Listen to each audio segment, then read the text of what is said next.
Hari Om Tat Sat. Welcome to Jyotirmayananda Society, a journey to self-realization. Please subscribe our channel for the mystical meanings and to enjoy daily satsang. We are currently studying the book Yoga of Perfection, summary of Srimad Bhagavad Gita, commentaries by Swami Jyotirmayananda ji, narrated by myself, Swami Nikhilananda. Today we are starting with the summary of chapter 10 or Vibhuti Yoga. Vibhuti means glories. So, yoga of divine glories. Lord Krishna describes his divine glories in order to enable Arjuna to behold God in all and to develop the highest form of devotion. Lord is the beginning, middle, and end of all beings. He is the source of all gods. He is unborn and beginningless. All qualities such as ahimsa, non-violence, equanimity, wisdom, illusion, pain, death, fear and fearlessness, both positive and negative, proceed from the Lord alone. One who constantly remembers God, speaks of His glories, rejoices in enlightening others, delights in God, and experiences supreme bliss, by divine grace he receives the gift of knowledge by which he crosses the world process. Arjuna wants to know the divine glories, and Lord Krishna describes thus. He says, I am the self in all. I am seated in all hearts. I am the sun among the luminaries, the moon among the stars. I am Samaveda among the Vedas. I am mind among the senses. I am consciousness among all beings. I am Shankara among the Rudras, and I am Agni or fire god among the Vasus. I am Meru among the mountains. I am Brihaspati among the priests. I am Skanda among the generals. I am Bhrigu among the sages. I am Om among the syllables. I am silent repetition of name among all sacrifices. I am king among men. I am thunderbolt among all weapons. I am spiritual knowledge among all knowledge. I am death among the destroyer. I am fame, prosperity, speech, memory, and intelligence among feminine qualities. I am Gayatri among all meters. I am spring among seasons. I am gambling among the fraudulent. I am Krishna among the rishis. I am Arjuna among the Pandavas. I am silence among the secrets. I am the very seed of all that exists. My glories are endless. The entire world is sustained by one part of my splendor. So, Lord Krishna had said, there is no way he could explain the extent of his glories because they are endless. So he just summarized a few brief things. In other words, whatever you find the essence in the object, that is where God is in that object also. Thus ends the 10th discourse entitled Vibhuti Yoga, Yoga of Divine Glories. Let's move to chapter number 11, Vishwarupa Darshan Yoga, cosmic form of the Lord. Arjuna wants to behold the grandeur of God by looking at him with his own eyes. Lord Krishna endows him with intuitive insight. Arjuna then sees the wondrous form of the light. He describes his vision thus. God told Arjuna, you cannot see me with your skinny eyes, these regular eyes. You will need divine vision for that. So, through his grace, he gave Arjuna that view. And then, when Arjuna saw, he described the vision by saying, I see all the gods in thy being. I see Brahma and rishis and celestial beings in thy cosmic form. I see thee possessing thousands of arms, thousands of heads, thousands of eyes and mouths. Thou art without beginning and end. I see thee blazing even like thousands of suns put together. Sun and moon are your eyes. Thou art the possessor of immeasurable powers. Thou art the imperishable, thou art the protector of dharma, thou art the ancient being. The heroes of the world are entering into thy blazing mouths, even as rivers enter into the ocean. They are being crushed by thy teeth, which are like pralaya or deluge fires. O Lord, I am terrified. I do not know thy purpose. I offer to thee my prostrations. At this, Lord Krishna says to Arjuna, I am the all destroying time. These mighty heroes who are assembled here in the battlefield shall not live even if thou don't fight. So basically, fighting is a must for you.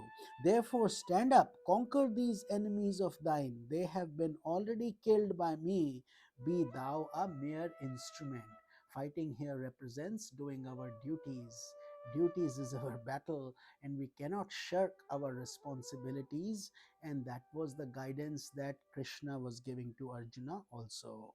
Hearing this, Arjuna, with his heart filled with awe, spoke, I understand thy infinite glories, O Lord. Thou art indeed God of gods. Thou art the abode of the universe. Thou art the infinite being. Salutations unto thee again and again. Thou art of immeasurable strength. Thou art pervading the whole universe. Salutations to thee from before and behind and from every side, O Lord. Forgive me for calling thee mere friend out of love and familiarity. I knew not thy greatness. Thou art the Father of the world and all its beings. Thou art adorned by all. Thou art the greatest Guru. None can equal thee, none is superior to thee. Therefore, be pleased, O mighty being. Show to me thy previous form, O thousand armed one. Assume thy previous gentle form of four arms. Then the Lord assumed his four arms and gently smiling addressed the terrified Arjuna. O Arjuna, you have seen this grand form of mine. Such a vision of my cosmic being is not possible to acquire by study of the Vedas, by austerities of various kinds. It is rare to be seen by the heroes like thee. Therefore, give up thy fear and behold my former form. Seeing the human form, Arjuna was delighted. Lord Krishna told Arjuna that this form is rare even for gods. They crave to behold the cosmic form. It is by unflinching devotion alone that he can be seen in that form. A devotee, having seen him and known him in reality, enters into him. Therefore, one who does actions for me, one who looks upon me as the Supreme Being, one who is devoted to me, one who is free from enmity towards any creature, he comes to me. Thus ends the 11th discourse entitled Vishwarupa Darshan Yoga, the vision of the cosmic form of the Lord. Moving on to the next chapter, chapter 12, Bhakti Yoga, Yoga of Devotion. Arjuna asks, O Lord, which of your devotees are better versed in yoga, one who perform worship with form or one who worship you without form? A very important and a nice question.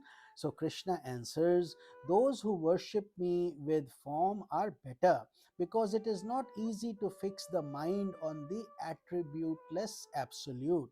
Those who can meditate upon my impersonal self, they attain me and are engaged in the welfare of all beings. But worship of the attributeless absolute is very hard. It is better to worship the cosmic form of the Lord by renouncing all actions, egoism, and attachments. Fix the mind on God. If you are not able to fix your mind, then take to the practice of abhyasa, the repeated effort. If you are unable to practice abhyasa or repeated effort, you should engage yourself in the performance of actions for the sake of God. And if you are still unable to do this, then renounce the fruits of the actions and the work. Knowledge of self, indirect, is better than practice carried on with ignorance.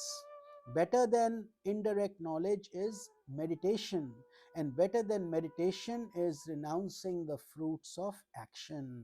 Renunciation is therefore means as well as end. Peace follows renunciation. One should perform all actions with the renunciation of the fruits of action. This is the expression of the worship of the cosmic being. The world is the body of the Lord. All names and forms are his manifestations. A yogi, having fixed his mind on the glorious vision, should engage himself in the welfare of the world, free from egoistic attachments. Such a yogi is dear to the Lord. He who hates no creatures, he who is friendly and compassionate to all, he who is free from attachments and egoism, he who is balanced in pleasure and pain, he who is forgiving. Such a yogi is dear to the Lord. See, these are all the qualifications we need to acquire to develop devotion, to be a devotee. Such a yogi is dear to the Lord, he who is ever content, who is steady in meditation, who has controlled his self, who is possessed of firm wisdom, who has dedicated his mind and intellect to the Lord.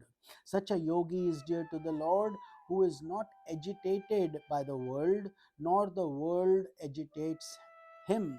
He who is free from joy, enmity, fear, and anxiety.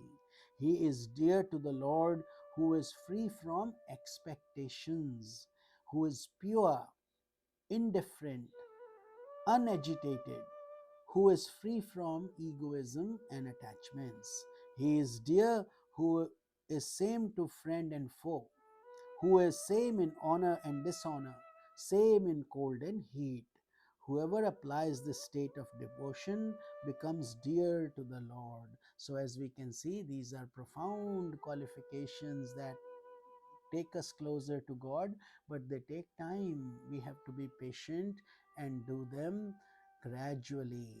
Thus ends the 12th discourse entitled Bhakti Yoga, Yoga of Devotion.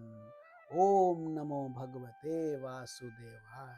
I will see you in tomorrow's satsang. Hari Om Tat Sat.